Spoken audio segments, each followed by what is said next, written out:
Friends आमार चैनेले सबाइके स्वागत। आमी आजके आपनादेर शेयर करब चिकेनेर एकटा स्पेशल रेसिपि जेटा आपनारा एई दुर्गा पुजोय नवमी बा दशमीते बाड़ीते कोनो गेस्ट एले बा फैमिलिर सबाइके बानिये ताक लागिये दिते पारेन। तो चलुन देखिये दिई कि करे एटा बानाते होबे। एर जोन्नो एखाने 9-10टा मतन काजू बादाम और 1 टेबिल स्पून चार मगज आमी आध घंटा मतन भिजिए रेखेছি। एबारे एकटा स्मूथ पेस्ट करब। एर संगे आमी मिक्सिर मध्य दिए देब मोटामुटी 7-8टा मतन काँचा लंका। ओटा झालटा आपनारा किरम खान सेटा बुझे लंकाटा ऐड करबेन। एबारे एकटू जल दिए एटाके स्मूथ पेस्ट करे निয়েছি। एखाने आमी टक दইটাকে मोटामुटी आध घंटा धरे एरम भावे छड़िए निয়েছি। देखुन एखाने आमी बोनलेस चिकेन निয়েছি 500 ग्राम मतन। चिकेनेर टुकरोगुलो ठीक एरकम साइजेर करे काटिए राखबेन, ताहले खूब भालो होबे। तो এই চিকেনটাকে ম্যারিনেট করার জন্য এখানে জল ঝরানো টক দই মোটামুটি 2 টেবিল স্পুন দিয়ে দিয়েছি। এবারে এর মধ্যে দিয়ে দেব আমি 2 টেবিল স্পুন মতন ফ্রেশ ক্রিম। তো এই রেসিপির ক্ষেত্রে আমি যে ইনগ্রেডিয়েন্টগুলো দেব সেই প্রতিটা কিন্তু ইউজ করতে হবে, একটাও স্কিপ করা যাবে না, তাহলে কিন্তু এটা টেস্টটা সেই টেস্টে সেই ব্যাপারটা আসবে না। তো এবারে দেখুন যে মশলাটা আমি করে রেখেছি কাজু বাদাম চারমগজ আর কাঁচা লঙ্কার যে পেস্ট তার থেকে আমি পুরোটা দেব না, এর থেকে আমি কিছুটা অংশ দেব আর কিছুটা আমি বাদে ইউজ করব। তো এবারে এর থেকে মোটামুটি আমি হাফ মতন এর মধ্যে দিয়ে দিচ্ছি, 2 টেবিল স্পুন মতন দিয়ে দিয়েছি। এবারে আমি এর মধ্যে বাকি উপকরণগুলো একে একে অ্যাড করব। দেখুন এইখানে আমি পুদিনা আর ধনেপাতার চাটনি করে রেখেছি টক দই দিয়ে। তো এই রেসিপিটা আমার চ্যানেলে রয়েছে, তো আপনারা কি করে গ্রিন চাটনি করতে হয় তার যদি দেখতে চান আমার সেই রেসিপিটা দেখতে পারেন, আমি ডেসক্রিপশন বক্সে ভিডিওর লিঙ্কটা দিয়ে দেব। তো ওই চাটনি আমি 1 টেবিল স্পুন দিয়েছি, 1 টিস্পুন মতন গরম মশলার গুঁড়ো দিচ্ছি আর হাফ টিস্পুন মতন দিলাম গোলমরিচের গুঁড়ো। এবারে আমি এর মধ্যে 2 টিস্পুন মতন রসুন বাটা দিয়ে দিচ্ছি আর একই সাথে মোটামুটি 1 টেবিল স্পুন মতন আদা বাটা দিয়ে দিলাম। এবারে কি করব, আমি এই মাংসটাকে এই মশলাটার সঙ্গে খুব ভালো করে মিশিয়ে দেব। এই মাংসটাকে ম্যারিনেট করে বেশ কিছুক্ষণ আগে রেখে দিতে হবে, তাহলে চিকেনটা খুব সুন্দরভাবে এই মশলার ফ্লেভার আর টেস্টটা পুরোপুরি অ্যাবজর্ব করবে, তো ভালো লাগবে। অন্তত আধ ঘন্টা এটা ম্যারিনেট করে রাখতেই হবে, তার থেকে বেশি রাখলে আপনারা নর্মাল ফ্রিজে রেখে দেবেন, 2-3 ঘন্টা পর্যন্ত এটা ম্যারিনেট করে রাখা যাবে। তো দেখুন এইখানে আরও কিছু উপকরণ রেখেছি। দেখুন ব্যাম্বু স্কিওয়ার নিয়েছি, এখানে আমি একই শেপ করে আমি সমস্ত কিছু কেটে রেখেছি, পেঁয়াজগুলোকে, টমেটো, তারপরে ক্যাপসিকাম সব কিছু আমি একই সাইজের করে কেটে রেখেছি। দেখুন এবারে এই যে আমি চিকেনটা ম্যারিনেট করে রেখেছি, মোটামুটি আমি এটা 1 ঘন্টা মতো ম্যারিনেট করে রেখেছিলাম। এবারে এ থেকে আমি চিকেনগুলোকে তুলে এই ব্যাম্বু স্কিওয়ারে করে গেঁথে নেব। আপনারা কোনো যদি কাবাবের যে স্টিকগুলো হয় বা শিক সেগুলোতে করেও করতে পারেন। তো এইভাবে আমি করে নিচ্ছি। এভাবে প্রথমে এই চিকেনগুলোকে এর মধ্যে গেঁথে নেব, তারপর আমি দেখাবো ওই সবজিগুলো দিয়ে কি করতে হবে। এই সমস্ত চিকেনগুলোকে আমি গেঁথে নিয়েছি। এবারে এক্সট্রা যে মশলাটা রয়েছে সেটা আমি ফেলবো না, সেই মশলাটার মধ্যে কি করব, এই পেঁয়াজ, ক্যাপসিকাম, টমেটো সব কিছু দিয়ে দেব, দিয়ে একটা ভালো করে মিশিয়ে দেব এই মশলাটার সঙ্গে। তারপর এগুলোকে আমি আলাদা করে এর মধ্যে গেঁথে নেব। এগুলোকে আলাদা করে এই কারণে করছি, কেননা এগুলো তো চিকেনের অনেক আগেই হয়ে যাবে, তো আমি একসাথে দিলে ওটা অনেক সময় এটা বেশি গলে যাবে, তো সেই জন্য আমি এগুলোকে আলাদা করে করছি, চিকেনগুলোকে আলাদা করে করছি।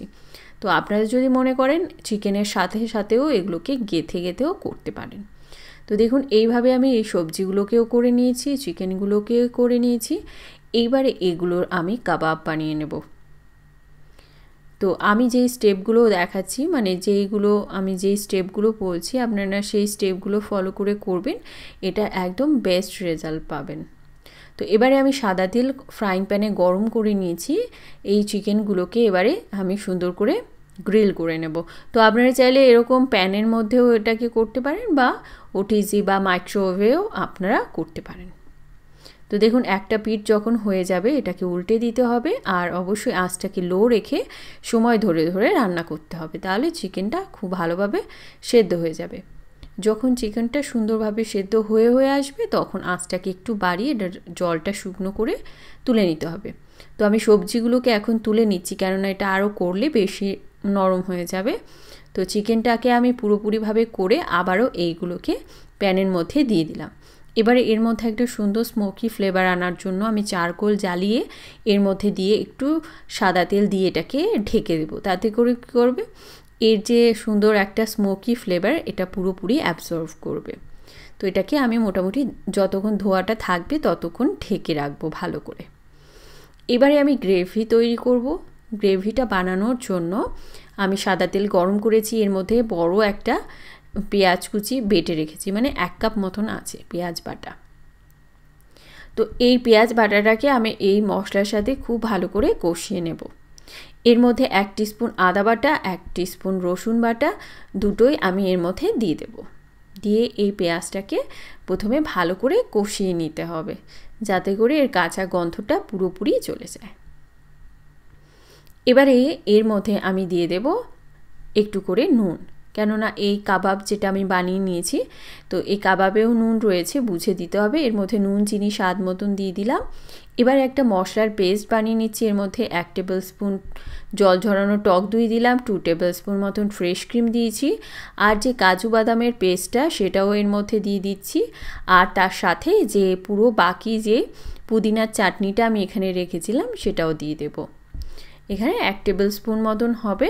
তো এই সমস্ত উপকরণের সঙ্গে আমি 1/2 টিস্পুন মতন গোলমরিচের গুঁড়ো আর 1/2 টিস্পুন মতন লঙ্কার গুঁড়ো দিয়ে দিচ্ছি।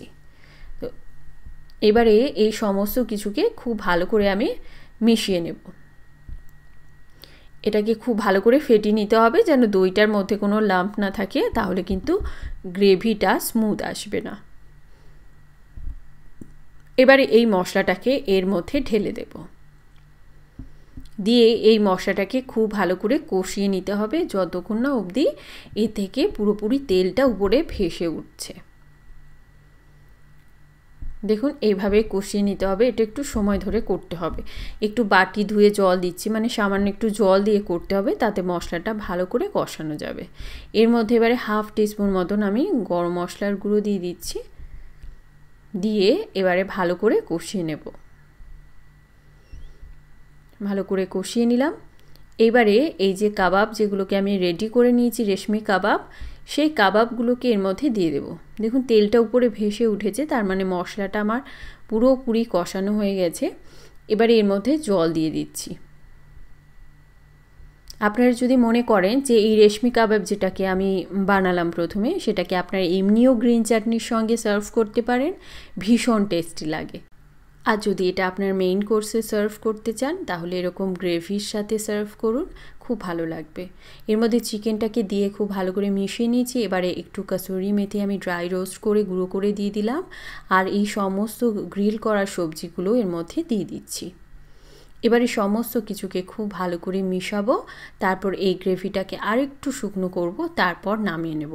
আপনারা চাইলে শেষে একটুখানি বাটার বা ধনে পাতা কুচি দিয়ে সুন্দর করে মিশিয়ে তারপর সার্ভ করতে পারেন। তো আশা রাখছি ভালো লেগেছে। কীরকম লাগলো আমাকে অবশ্যই জানাবেন।